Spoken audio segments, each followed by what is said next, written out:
Hare Krishna. Please accept my humble obeisances. Glories to Prabhupada.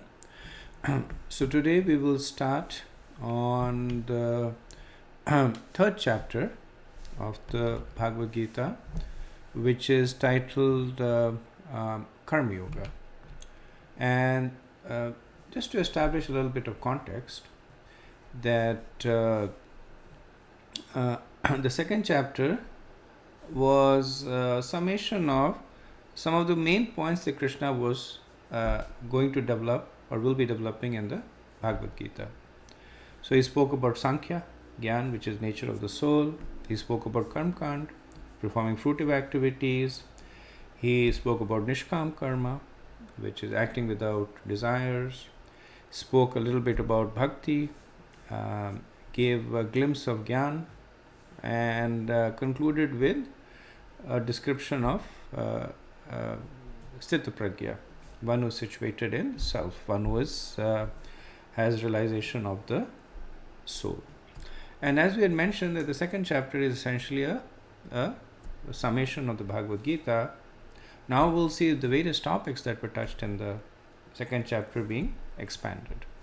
So the third chapter is an expansion of the aspect of karma that was spoken of in the second chapter.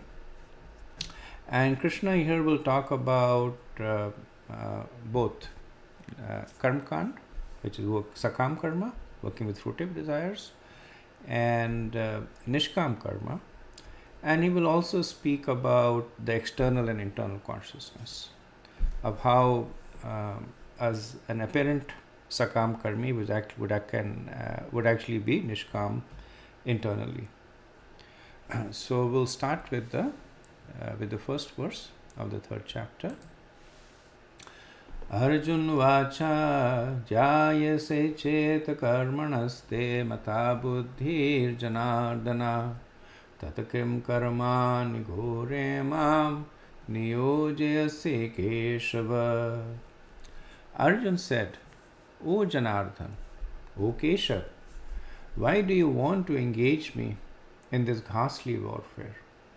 If you think that intelligence is better than fruitive work. Right? So the chapter opens with a question from Arjun based on what he has heard in the previous chapter. So a couple of before we delve into the details of the questions, a couple of things to note is the mood of the spiritual master and the disciple. Right? So it's often mentioned that a disciple should have faith in the words of the spiritual master. Arjun had fully surrendered to Krishna, saying that I am now your disciple. And we see him asking a seemingly challenging question over here. That why do you want to engage me in this warfare when you think intelligence better than fruitive work? Actually, this spirit of inquiry is very, very important in a relationship between guru and disciple.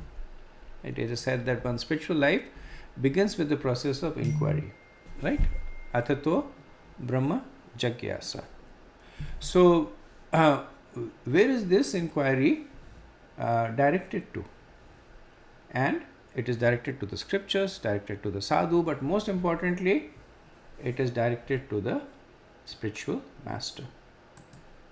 So while faith is strongly recommended in this relationship between guru and disciple, but it's not blind faith, right? It's validated faith, which is why this mood of inquiry is essential. That if a disciple is not inquiring from the guru, and the guru is not addressing the inquiries of disciple, then that relationship does not really exist. Right? So we see Arjun's mood over here, that he has a confusion, so he's submitting it to Krishna for clarification. Right? So where is Arjun's confusion coming from? So in 247, Krishna had said karmanya vedikaraste, right? That you have the right to perform your duty. It's a clear, unequivocal statement. Right? Arjuna hears it And based on that, he says, okay, I'm a Kshatriya. It's my right to engage in battle. So that's my duty. But then in the very next verse, Krishna says, Yogastu Kuru Karmani Sangam Taktva Dhananjaya Siddhya Siddhya Samo Bhutva Samatvam Yoga Uchyate. And so he says that so this is the verse that talks about further talks about Nishkam Karma. So he says that Samo Bhutva Samatvam Yoga Uchyate. That try to use this Nishkam Karma to elevate to yoga. Right? Krishna says such equal-mindedness is called yoga. So 47 is clearly talking about doing your prescribed duty. 48 is talking about trying to elevate oneself to the platform of yoga, which Arjuna interprets as not doing any actions. Now, in the very next verse, Krishna is more explicit. He says that you keep all abominable actions far away by performing buddhi yoga. Right? He says avaram karma. Right? Perform all these abominable actions by buddhi yoga. Right? Now, in Arjuna's mind, killing his guru, killing his grandfather, killing his relatives, they definitely come in the category of avaram karma. So now when Arjuna listens to this, he says, okay, now Krishna is saying that by the performance of yoga that Krishna introduced in the previous verse, he is asking me to stay away from engaging in battle. Right? So Arjuna is confused that karma nevedikaraste, you have the right to do your duty, or haivaram karma, that keep all abominable actions far away by buddhi yoga. So is Krishna asking me to act or to not act? So in this mood of confusion, he presents this doubt to Krishna. Now this is also an important sentiment, that Arjuna could have cherry-picked the verses that suit him. So he was already inclined to not battle, and he would basically anchor onto the verse 249, where Krishna says that you keep all abominable actions far away by buddhi yoga, and he would say, thank you very much, Krishna, that you have guided me, and now I know what to do, which is to keep all abominable actions like killing my guru and grandfather away. So I am exiting the battlefield. But he is not doing that. He is not cherry picking verses. He is looking that in conjunction with other verses Krishna spoke, karma nevedikaraste. You have the right to perform your duty. So that is the mood of a true seeker. A lot of times people who are not sincere, they cherry pick verses for their convenience. Or they will cherry pick a part of the verse, or they cherry pick a particular interpretation of the verse. So this is not following the Vedas, but trying to convolute the Vedas to follow your own speculative mentality. Right? So because the Vedas are vast and the instructions are very subtle, inevitably there will be confusion, especially when philosophy comes into practice. Right? There will always be confusion, and the position of a sincere disciple is to clearly understand the confusion and submit that to the spiritual master, and keep asking questions, right? Because we see that Arjuna is going to ask this question 2 more times. In chapter 5 he'll ask the same question, chapter 18 he'll ask a similar question. So there is no harm in asking the same question over and over again, as long as the mood is one of sincere inquiry. And Prabhupada once said about his disciples, inquiry, but no progress. Right? They would ask all kinds of questions, or some of them would ask all kinds of questions about, the structure of the spiritual world, at this, etc. Prabhupada would try and help them, but it was just armchair philosophy. They would just ask it for the sake of asking.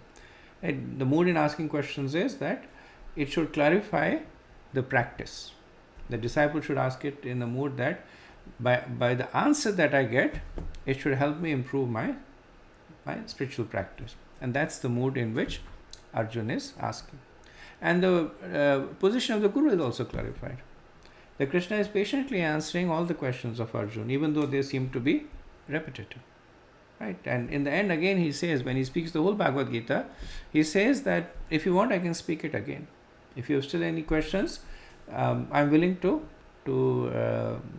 give you further clarification. So that's the mode of a guru. That's the duty of the guru, to make sure that the questions for the disciple are clarified. And then at the end of the day, when the disciple is satisfied with the inquiry, it is important for him to follow through. Right? That's the right mood in asking the questions. Okay, let's go to the next verse. Okay, 3.2. Vyamishaneva vakyena buddhim moya shiva me tadekam vadanishchitya yena shriyam apnuyam. My intelligence is bewildered by your equivocal instructions. Therefore, please tell me decisively which will be most beneficial for me. So, Arjun says, Vyami Shrineva. So, note the word Iva. So, Iva here is translated as certainly. Right? So, that my intelligence is certainly bewildered by your equivocal instructions.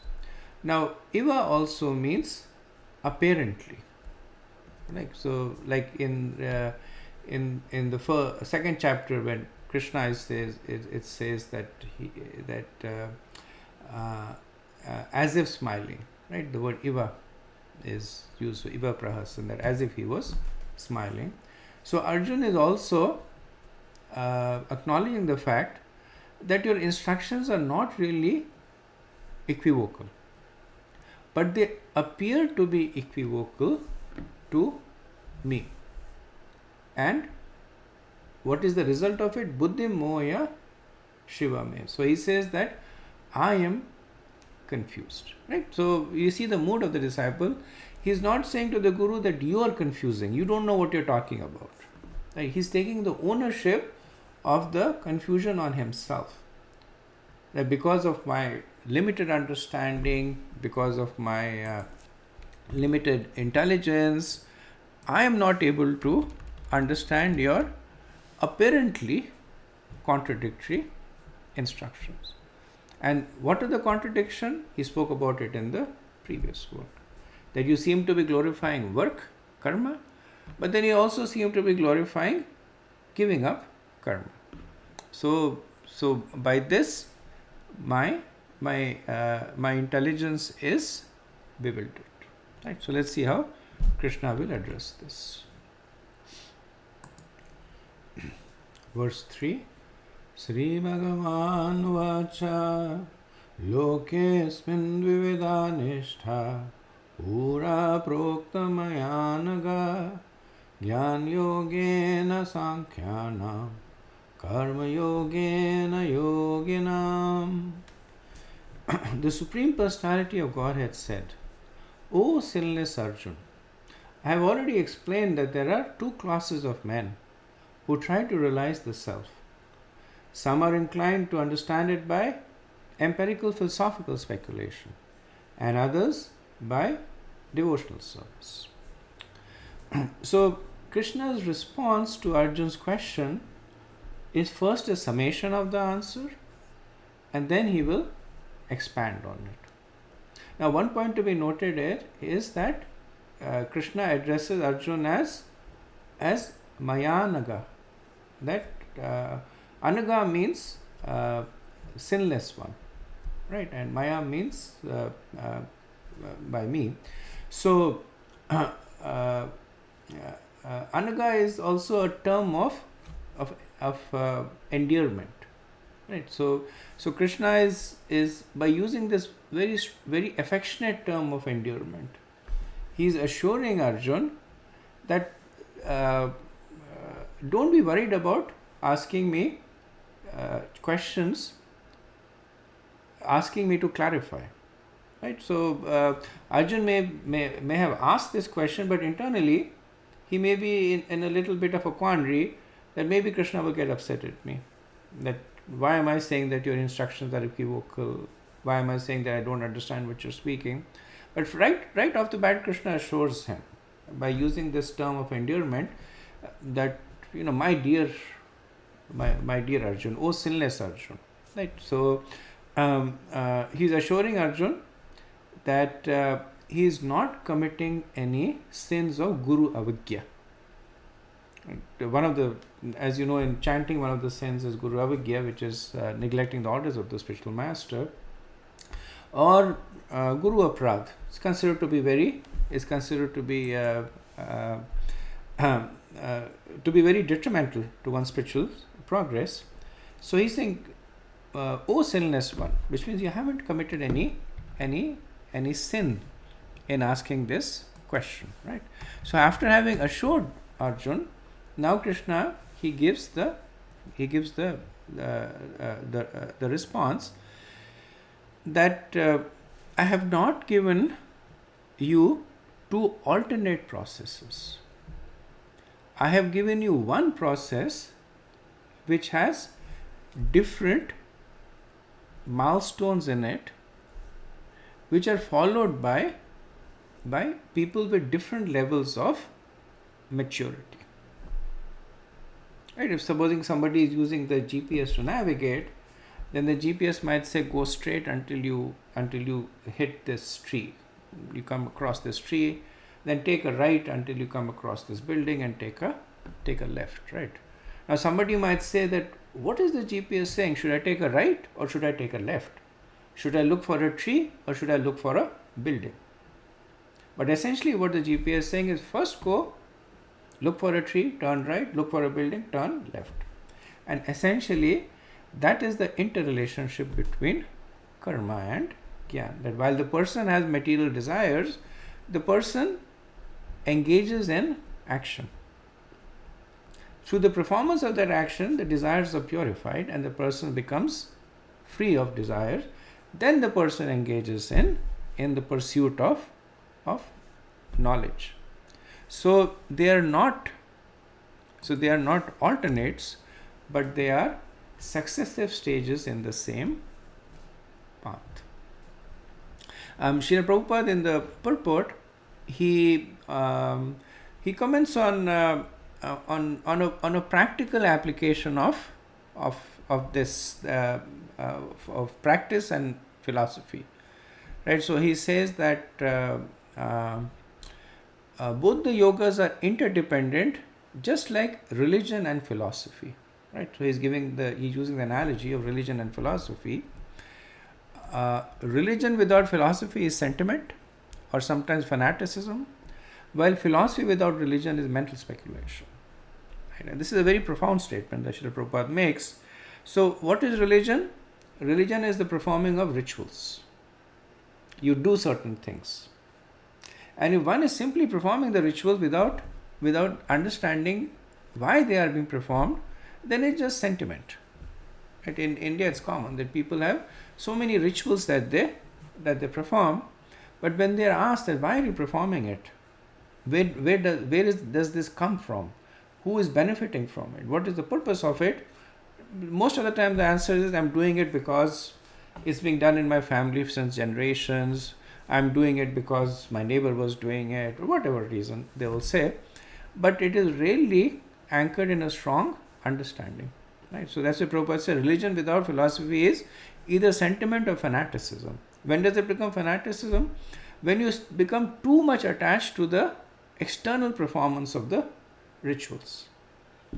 Right? The offering that I need to do for the ghee lamp, it needs to have 5 wicks. If it is 3, it is a sacrilege. If it is 7, it is dishonoring. Where does it say that? I don't know. But that's what I have been told, and that's what I will do. Right? That is fanaticism. And generally when we see, not just in Hindu religion, generally when we see in world religions a strong streak of fanaticism, it is because they lack a good philosophical understanding of the reason behind the recommendations. Now there's a flip side to it also. Philosophy without religion is mental speculation. So this is the armchair philosophers. They will study the Bhagavad-gita, they will study the Bhagavatam, they may analyze it, but they will never act upon it. Right? Religion is the acting part. That when Krishna says, worship me, that's the philosophy. How to worship, that is religion. You worship by going to the temple, you worship by offering obeisances. The how to part, that is the religion. So one is simply just reading, but not acting upon it, then it just becomes mental speculation. Right? So the two needs to go hand in hand. And Srila Prabhupada uses this very, very wonderful and practical analogy to indicate how karma and jnana are interdependent on one another. Okay, let's move to the next verse. Verse 4. Na karma nama narambhan naishkarmayam purushosnute na cha sanyasanadeva siddhim samadhigacchati. Not by merely abstaining from work can one achieve freedom from reaction, nor by renunciation alone one can attain perfection. So Krishna is right away talking about the interdependence between karma and jnana. So he says, not by merely abstaining from work one can achieve freedom from reaction, nor by renunciation alone one can attain perfection. So the first point that he makes is that renunciation is not synonymous to jnana. The vairagya is not synonymous to jnana. Right? So vairagya is a symptom of jnana. So vairagya means renunciation. But one should not confuse the symptom with the cause. So a person who is in real knowledge, he does not have the need to work. So for him, whether he works or not is the same. So if he renounces, there is no adverse effect. But the renunciation is the symptom of him being situated in Atma-jnana. A lesser qualified person may look at it and say, okay, this person has renounced work and therefore he is in jnana. So let me also renounce work and I will also be in jnana. Right? So that will not work. So why? And that proposition is given in the first part of the verse, that not by merely abstaining work one can achieve freedom from reaction. Right? So if the person simply gives up work without being situated in a position of purity that is achieved through Atma-jnana, then the person will continue to incur reactions. So this is a core theme in this chapter. Krishna will actually take 13 verses to explain this, from 3.4 to 3.16. But essentially Krishna is cautioning against Falgu Vairagya or false renunciation over here. Okay, verse 5. Nahi kaschir kshanam api jatu tishtatya karmaka karyate hayavashah karma sarva prakritirjair gunaha. Everyone is forced to act helplessly according to the qualities he has acquired from the modes of material nature. Therefore, no one can refrain from doing something, not even for a moment.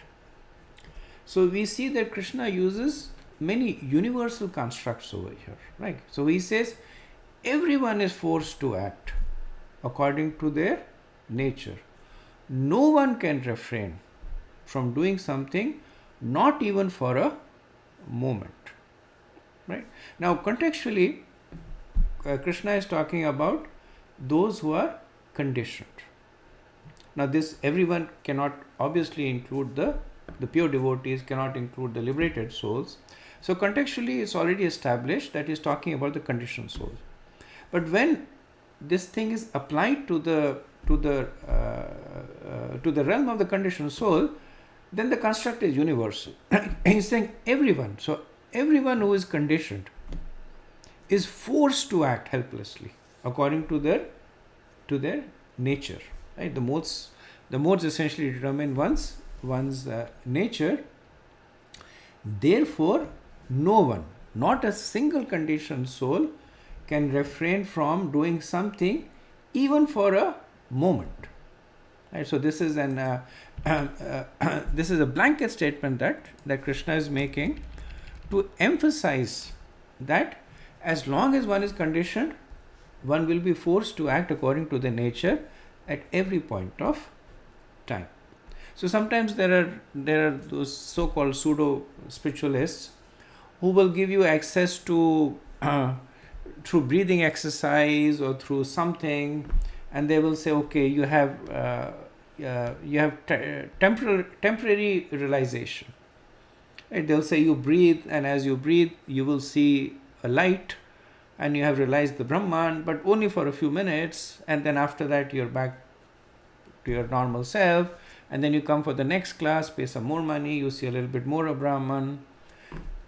So this verse basically says not possible. That as long as one is conditioned, they will always, at every moment, at every single period of time, they will be acting according to the modes of the material nature. They will be acting according to their intrinsic nature. Okay, next verse. Verse 6.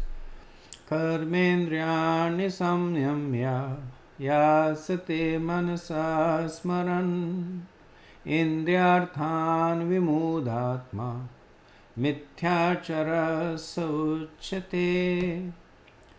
One who restrains the senses of action, but whose mind dwells on sense objects, certainly deludes himself and is called a pretender. So this verse is expanding on the previous verse where Krishna said that no one who's conditioned can be without actions according to the nature. And Arjuna might say, but there are people who sit and meditate, and Krishna says that not possible. They are pretenders, right? He says mithyachara sa uchyate. Who are they fooling? They may be fooling themselves, they may be fooling others, but a person who has still not reached the stage of Atmagyan cannot restrain the senses. So what happens when such a person gives up action? Krishna says that even though he may give up his actions, his mind will certainly dwell on them. And as a result of it, eventually the mind will force the person to act. So supposing a young person prematurely gives up Grahastha life, decides to become celibate, right? So he's saying, okay, I am now following the path of celibacy. Now externally he may follow for some time, but because he hasn't reached that stage of purification, in his mind he will always be thinking about women or sex or engagement with them, and as a result of it, eventually he will fall down into that mode of engagement. Okay, next verse. Verse 7. Yastvendrani manasa niyamyarbate arjuna karmendriyai karma yogam asakta sa visheshyate.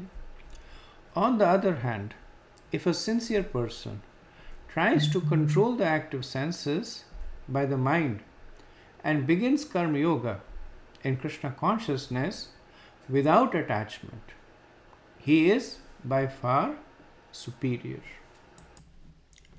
So the previous verse talked about the false renunciate, and this work talks about the genuine renunciate.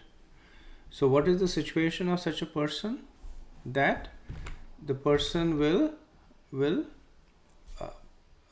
perform karma yogam, which means actions that are recommended in the scriptures. What is the mood? Asakta. Asakta means without attachment to the fruits. So this person is superior to whom? To the person described in the previous verse. That a person who has still not been purified by the performance of Nishkam Karma to reach the stage of Atma Gyan and has renounced activities. So compared to that person, this person is superior, because the person realizes that there is still a desire in him to perform actions. So karma yoga. He aspires to be detached from the results. So essentially he is engaging in the process in the way that Krishna wants him to engage. Okay, so we will end this lecture today here, and we'll resume from the next verse in the next discussion. Thank you very much. Hare Krishna. All glories to Srila Prabhupada.